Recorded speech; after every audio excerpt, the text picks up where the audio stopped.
made some notes. Dale And I'll try to Allen. use my notes, but I always cannot read my notes after I write my notes. But Lee and Brittany were doing brilliant yesterday in that the pallbearers, and all were pallbearers, they had ties for us, Walter's ties to pick out. So this is one of his ties. I thought his honor I'd wear today. I feel like suing somebody now. And I come over me, and I need to file a lawsuit as soon as I leave that. And it's weird to people because I've always been on the other side. Sue somebody, which is different. But I met Walter. I didn't meet Walter, but I saw him in 1980. I was a young intern.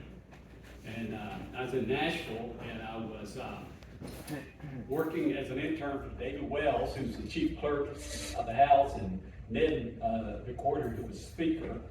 And I was living with John Tanner, and I survived.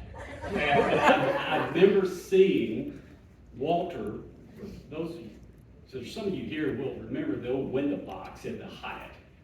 And I saw Walter. And he was dressed up. He may have been wearing this tie, but he looked like a lawyer, acted like a lawyer, and you could sense that he knew what he was doing.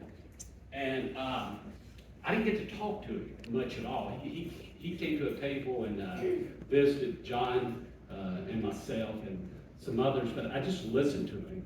And you knew he had a plan, right? He had a plan about everything. And if you get a chance, and I've talked to Lee about this actually, and I sent this out to some of my friends, the link in the TBA website, the interview that you and Walter gave to the Tennessee Bar Association, it's an hour and 9 minutes. It was brilliant.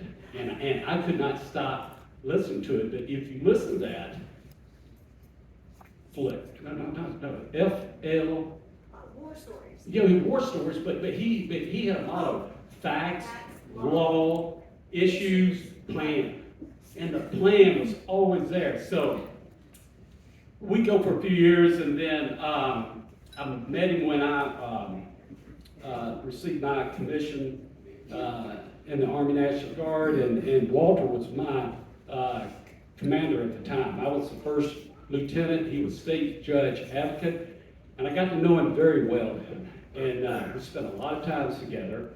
And he was such a great mentor, and not just being a young lawyer, but just for life. And I'm not going to mention the names, although one of them's on the front row, but that's all right. I'm not going to mention names, but Walter was a guy that if we ever needed counseling, he was like a free psychiatrist to us. And if we needed help, if we needed like our girlfriends were being He sounds bad like to you, us, Britton. in my case, several girlfriends or whatever, Walter was always there.